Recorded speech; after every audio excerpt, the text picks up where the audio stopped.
Hello friends, एक बार फिर से स्वागत है आप सभी का आपके अपने YouTube channel e learning with Priyal पर। उम्मीद करती हूँ कि आप सभी लोग बहुत अच्छे होंगे, अपनी पढ़ाई में व्यवस्थित बहुत होंगे। आज के टॉपिक में हम लोग डिस्कस करने वाले हैं एस्टीरियस के बारे में। एस्टीरियस जिसका कॉमन नेम होता है स्टारफिश, जिसको समुद्र का तारा या फिर हिंदी में कहें तो सितारा मछली के नाम से जाना जाता है। बहुत ही अच्छा दिखने वाला एनिमल होता है। इकैनोडर्मेटा फाइलम से बिलोंग करता है। इकैनोडर्मेटा के कैरेक्टरिस्टिक्स हम डिटेल में डिस्कस कर चुके हैं। इसमें से सिर्फ हमको एक ही जेनेरा पढ़ना है, दैट इज स्टारफिश। तो एक एक चीज़ बिल्कुल डिटेल में पढ़ेंगे। थोड़ा बड़ा सेशन होने वाला है, लेकिन हम दो में इसको कन्वर्ट कर देंगे, ठीक है। लेक्चर 2 रखते हैं इसके। क्लासिफिकेशन की अगर हम बात करें तो फाइलम इकैनोडर्मेटा में इनको रखा गया है। सब क्लास सब फाइलम अगर देखा जाए इनका तो इल्यूथ्रोजोआ इनका सब फाइलम, जिसके अंदर स्टारफिश को रखा गया है। क्लासिफिकेशन मैंडेटरी है कि आप ध्यान से देखें, बिकॉज इसके सब क्लास पूछ ली जाती हैं, ऑर्डर पूछ लिया जाता है, इसलिए जो क्लासिफिकेशन बताती है उसको आराम से नोट करते चला करें। क्लास की अगर हम बात करें तो एस्टीरिडियो इनकी क्लास होती है, सब क्लास होती है यू एस्टीरिडिया, ठीक है। ऑर्डर है इनका फॉर्की प्यूलाटा, जिनस है एस्टीरियस, और जो स्पीसीज हम इनके पढ़ने वाले हैं एस्टीरियस की वो होती है र्यूबेंस, ठीक है। अब हम बात करते हैं कि कैसा आवास स्थान होता है, कैसी जगह पे पाए जाते हैं। हैबिटेट की अगर हम बात करें इनकी तो एस्टीरियस जो होते हैं एक्सक्लूसिवली मैराइन, यानी कि प्रॉपर समुद्र में पाए जाने वाले, कि लवणीय जल में पाए जाने वाले एनिमल्स होते हैं। बॉटम ड्वेलिंग होते हैं। बॉटम ड्वेलिंग का मतलब होता है कि जो समुद्र की तरी में पाए जाने वाले एनिमल होते हैं। बेंथोनिक एनिमल होते हैं, inhabiting various type of bottom, यानी कि बस देखा जाए तो समुद्र के बिल्कुल नीचे वाले पोर्शन में लोग पाए जाते हैं।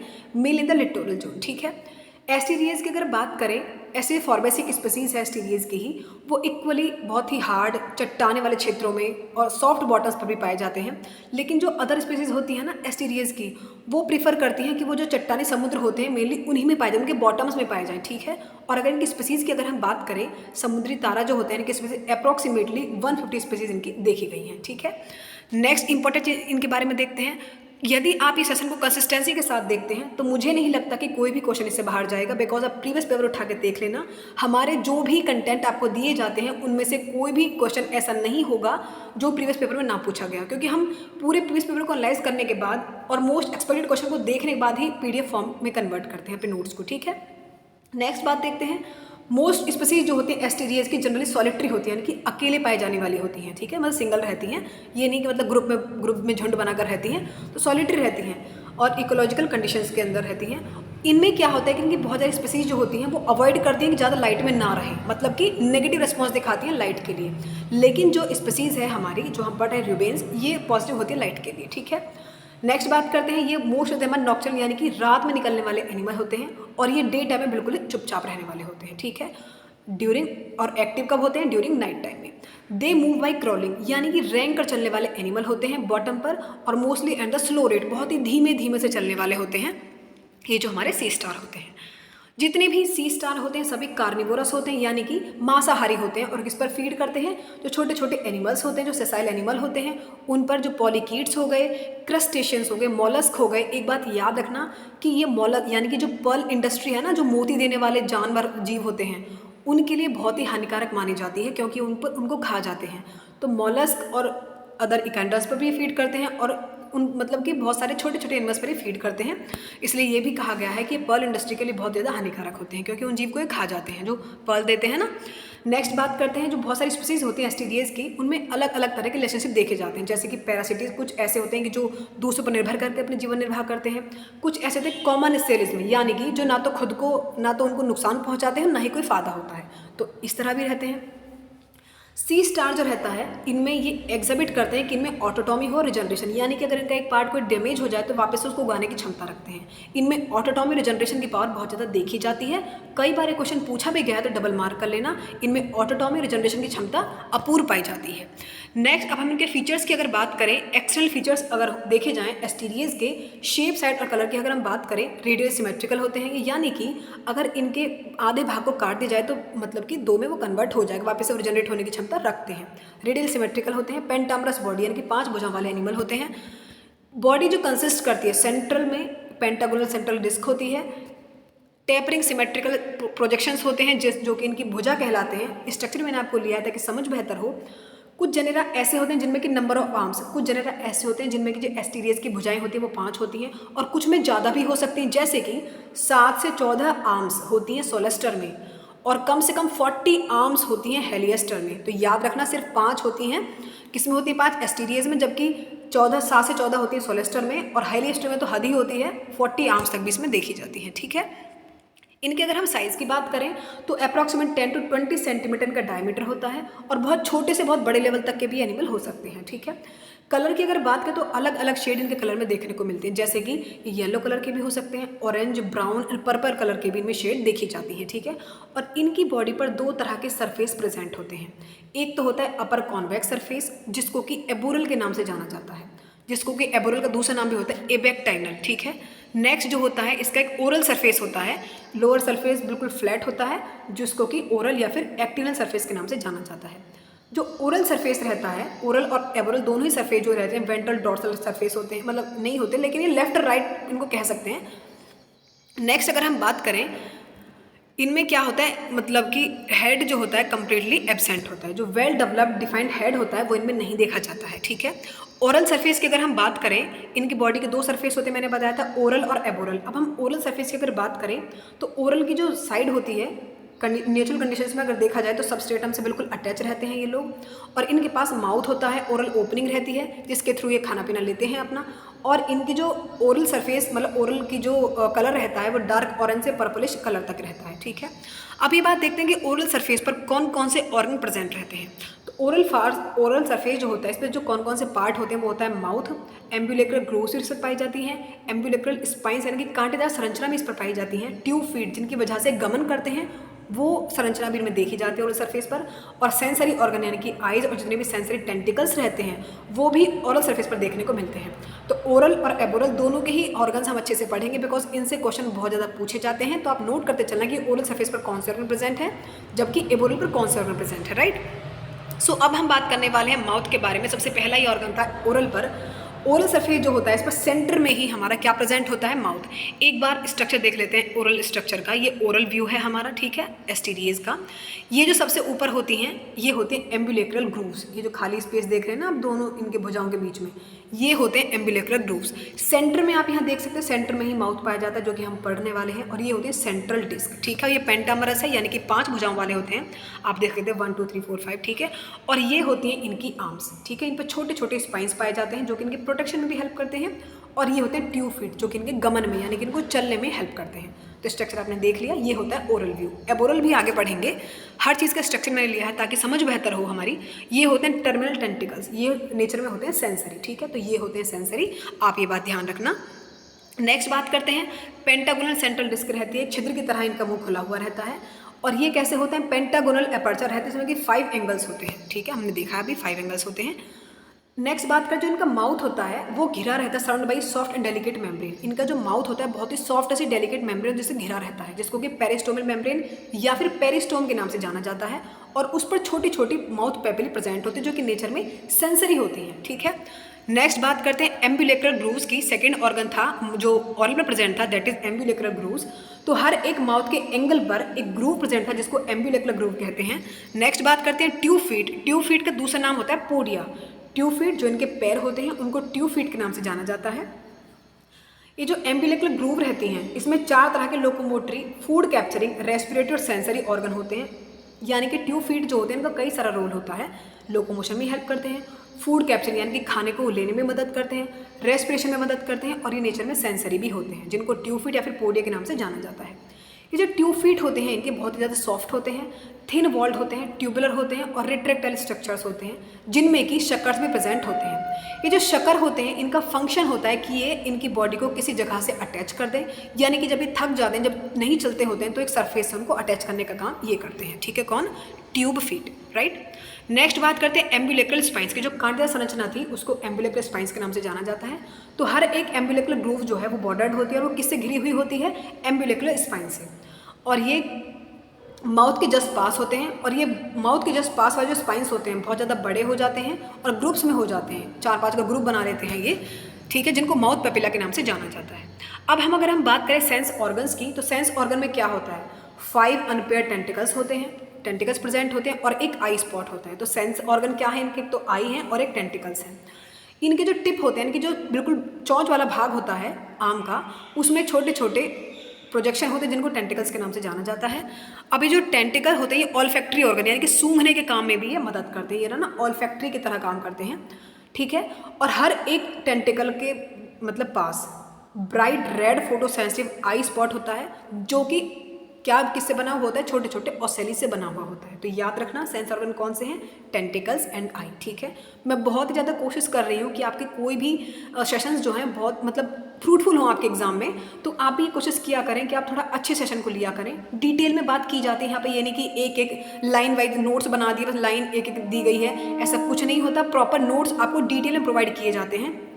बस थोड़ी सी मेहनत आपको इतनी करनी होती है कि आप चैनल को सब्सक्राइब कर लेना, लाइक करना और शेयर करना, ताकि मुझे भी मोटिवेशन मिले, मैं आपके लिए कंप्लीट सेशन हर चीज़ अपलोड करूं सिलेबस वाइज, ठीक है।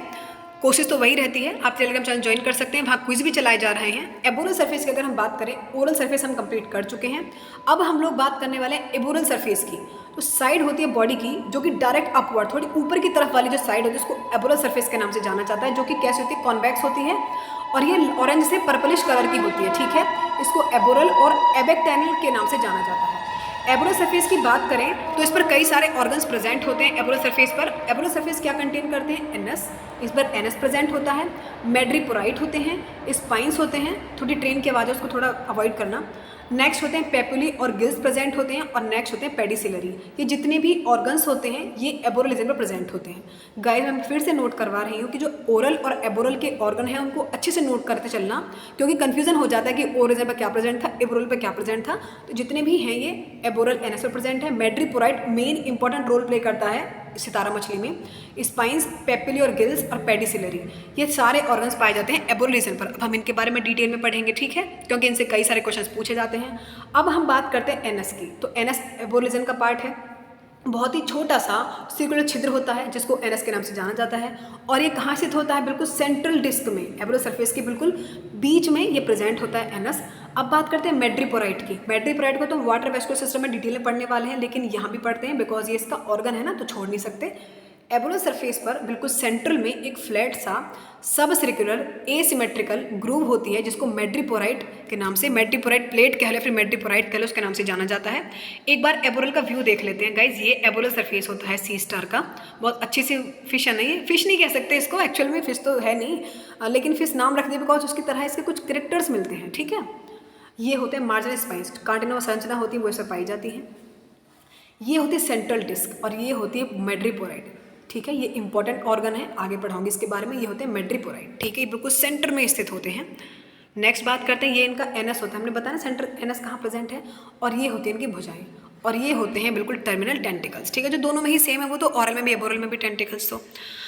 तो हम बात करते हैं सरफेस जो होता है मेड्रिपोराइट का, ये मार्क्ड कर दिया जाता है एक रेडिएटिंग और नैरो स्लेटिंग मतलब ग्रूव होते हैं जो कि प्रेजेंट होते हैं। मेड्रिपोराइट जो है एक सीव लाइक पोरस होता है जो कि किसमें खुलता है, जो स्टोन कैनाल होती है ना इनकी वाटर वेस्कुलर सिस्टम की, उसमें लीड करता है। जब मैं वाटर वेस्कुलर सिस्टम पढ़ाऊंगी तो आपको आसान से चीज़ समझ में आएगी। अभी सिर्फ आउटलाइन देख लो आपके मेड्रिपोराइट कहाँ खुलता है, ये वाटर वेस्कुलर सिस्टम का पार्ट होता है, और जो स्टोन कैनाल होती है वाटर की उसमें खुलते हैं, ठीक है। गाइस सबसे पहले आप इसके कैरेक्टर जरूर पढ़ लेना, मैंने वो वीडियो बहुत पहले डाला हुआ है कैंड्रामेटा का, पूरे कैरेक्टर से इसमें बताए गए हैं, तो आप अच्छे से वो डिटेल में चीज़ें दी हुई हैं, वहाँ आप पढ़ लेना। बहुत टाइम टेकिंग सेशंस नहीं होते तो आप बोर भी नहीं होंगे। नंबर ऑफ मेड्रिपोराइट, जो मेड्रिपोराइट रहता है जनरली तो ये एक ही होता है हर एक सितारा मछली में, लेकिन एक से ज़्यादा भी देखे जा सकते हैं, जैसे कि some species is due to the increase in number of arms. जैसे जैसे इनकी भुजाएं बढ़ती हैं हर एनिमल में, वैसे ही मेड्रिपोराइट के नंबर भी इंक्रीज हो जाते हैं। भाई देखो एस्टीरीज में तो 5 ही भुजाएं थी तो एक ही वो होगा मेड्रिपोराइट, लेकिन जैसे ही और में 5 से ज़्यादा होती हैं, 5 से ज़्यादा भुजाएं बनती हैं किसी और सितारा मछली में, तो मेड्रिपोराइट की संख्या भी इंक्रीज हो जाती है। अब हम बात करने वाले हैं स्पाइंस के बारे में। जो कांटिनुआ संरचना होती है स्पाइंस, एंटायर एबोरल सरफेस, जो अंदर का स्ट्रक्चर होता है एबोरल सरफेस का, वो न्यूमरस शॉर्ट छोटे छोटे स्टाउट ब्लंट कैलकेरियस स्पाइन से ढका हुआ होता है। उनको ट्यूबरक्लेस या फिर कांटिनुआ संरचना कह सकते हैं। Spines are variable in size, ये जो स्पाइंस होते हैं साइज में बढ़ते रहते हैं, ठीक है, और एक रो में अरेंज रहते हैं। नेक्स्ट बात करते हैं जो स्पाइंस रहते हैं कि supported by the irregularly shaped calcareous plate जो होती हैं उनसे सपोर्ट में रहते हैं, यानी कि उनकी एक कवर का काम करते हैं। जो कांटेनुमा संरचना होती है एंडोस्केलेटन बनाती है उसका मछली का, ठीक है। नेक्स्ट बात करते हैं पेपिली और गिल्स की। गिल्स भी रीजन प्रेजेंट होते हैं एबोरल पर। हर एक ऑसिकल्स के बीच में जो इंटीग्यूमेंट कवर था उसके बीच में डर्मल पोर्स होते हैं, यानी कि छिद्र होते हैं छोटे छोटे। ये छिद्र जो होते हैं each dermal pore project out a very small delicate tubular बिल्कुल thread like finger like structure, जिनको क्या कहा जाता है, जिनको गिल और फिर पेप्यूला के नाम से जाना जाता है। और ये जो गिल्स होते हैं ये क्या काम करते हैं, रेस्पिरेटरी में मदद करते हैं, रेस्पिरेशन में भी, इनफैक्ट एक्सक्रीटरी फंक्शंस का भी ये काम करते हैं। तो याद रखना इनके काम रेस्पिरेशन का भी होता है और शरीर से जो बाहर मतलब जो बेकार मटेरियल है उसको बाहर निकालने का काम भी यही ऑर्गन्स करते हैं। नेक्स्ट इंपॉर्टेंट चीज पेडिसिलेरी के बारे में अगर हम देखें, कई बार क्वेश्चन पूछे जाते हैं कि पेडिसिलेरी क्या होते हैं, इनका रोल क्या होता है। तो पेडिसिलेरी जो होते हैं स्पाइंस और गिल्स को छोड़कर पूरे एंटायर एबोलर सरफेस जो होता है वो कवर रहता है, छोटी छोटी व्हाइट कलर की पेडिसिलरी होती है उनसे कवर रहता है। ये जो पेडिसिलरी होती है इनको जॉ भी बोल सकते हैं, इनको पिंसर्स भी बोल सकते हैं, पिंसर शेप में रहते हैं ये।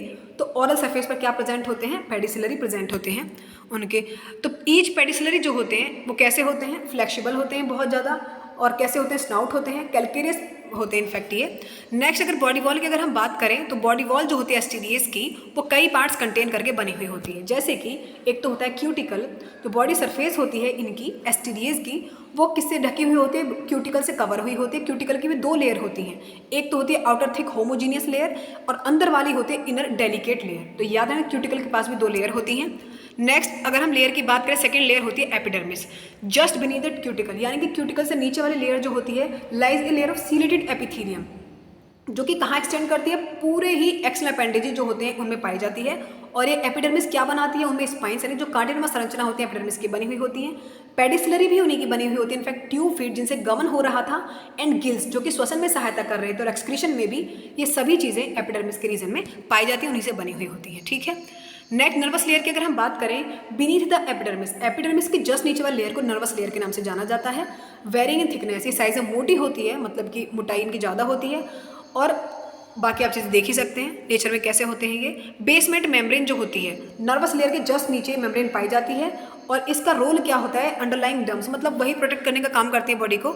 नेक्स्ट जो होती है डर्मिस, डर्मिस जो होती है बहुत ज़्यादा फाइब्रस कनेक्टिव टिश्यू से बनी हुई होती है, और ये जो कनेक्टिव टिश्यू होते हैं मीजोडर्म से डेवलप हुए होते हैं। ठीक है। मैंने पहले ही बताया था कि जितनी भी लेयर होती है थिकेस्ट ही होंगी, मतलब नेचर में ज़्यादातर मोटाई होगी, क्योंकि इसका काम ही डिफेंस करने का होता है ना। और उनके भी दो रीजन होते हैं, एक outer region then inner region. Outer dermal region जो होगा वो क्या सिक्रेट करते हैं, एंडोस्केलेटन ऑसिकल्स, जो कि एक दूसरे को बांधने का काम करते हैं टिश्यूज़ को। नेक्स्ट बात करते हैं मसल लेयर की। मस्कुलर लेयर जो होती है इसमें क्या होता है, ये स्मूथ मसल फाइबर्स कंटेन करती है, जो कि किसमें differentiate, outer circular muscle layer में और इनर लॉन्गिट्यूडनल मसल लेयर में। ठीक है। अब हम डाइजेस्ट सिस्टम और लास्ट टॉपिक है हमारा ये, इसके बारे में हम सेकंड चैप्टर में सेकंड टॉपिक में बात करेंगे, लेकिन सिर्फ ये देख लेते हैं बट डाइजेस्ट सिस्टम कैसा होता है। डाइजेस्ट सिस्टम जो होता है एस्टीडीज का वो बहुत ही ज़्यादा यूनिक सा कैरेक्टर है इनका, क्योंकि एस्टीडीज में होता क्या है कि एलिमेंट्री कैनाल जो होती है बहुत ही ट्यूबुलर सी होती है, स्ट्रेट होती है और शॉर्ट भी होती है, और एक्सटेंड होती है बिल्कुल ओरल से एब्रोल एक्सिस तक, मतलब बटी हुई होती है। नेक्स्ट हम इनके ये बात करेंगे पार्ट्स कौन कौन से बटी हुई होती है। तो एक पार्ट होता है इनका माउथ। माउथ जो होता है बिल्कुल एंटीरियर अपर्चर है, छिद्र लाइक स्ट्रक्चर होता है, जो कि बिल्कुल सेंटर में सिचुएट होता है, जिसको पेरिस्टोम के नाम से भी जाना जाता है, मैंने आपको दिखाया था ओरल सरफेस में। और इसके पास क्षमता होती है एक्सपेंशन और रिट्रैक्शन की, और ये किस में खुलता है, जो माउथ होता है लीड करता है ऑइसोफेगस में, यानी कि माउथ किस में लीड करेगा, अपवर्ड कंडीशन में ऑइसोफेगस में जाके खुलेगा। अब ऑइसोफेगस की अगर बात करें तो ऑइसोफेगस बहुत ही छोटी सी वाइड एक वर्टिकल ट्यूब होती है, जो कि स्टमक में जाके खुल जाती है। ठीक है। नेक्स्ट अगर हम स्ट्रक्चर्स की स्टमक की बात करें तो स्टमक जो होता है बहुत ही ब्रॉड सेक लाइक संरचना सी होती है, और ये टिपिकली डिवाइड होता है एक ओरल पार्ट में, कार्डियक स्टमक में, और फ्लैटेंड एबोरल पार्ट में डिवाइड हुआ होता है। और एक किसमें खुलता है, इंटेस्टाइन में जाके खुलता है। इंटेस्टाइन कैसी होती है, इंटेस्टाइन बहुत ही शॉर्ट, नैरो और 5 साइडेड ट्यूब होती है, जो कि ओपन होती है एनएस की तरफ जाके, एनएस में जाके खुल जाती है। अब एनएस को पढ़ें तो एनएस कैसा होता है, इंटेस्टाइन ओपन होती है एबोरल रीजन में एक पोस्टीरियर छिद्र के द्वारा, जिसको कि एनएस कहा जाता है, और बिल्कुल सेंटर में सिचुएट था एबोरल रीजन में, और ये हाँ हमने पढ़ी लिया एबोरल रीजन में प्रेजेंट होता है ये। तो जो आगे का कंटेंट है, क्योंकि बहुत ज़्यादा बड़ा हो जाएगा सेशन, तो हम सेकंड लेक्चर में कंप्लीट करेंगे। तब तक आप चैनल को लाइक करना, शेयर करना, सब्सक्राइब करना। कंटेंट अच्छा लगा तो मुझे कमेंट सेक्शन में जरूर बताना। मिलते हैं नेक्स्ट वीडियो से, तब तक के लिए बाय। थोड़ी ही देर में सेशन अपलोड करने वाली हूँ सेकंड भी।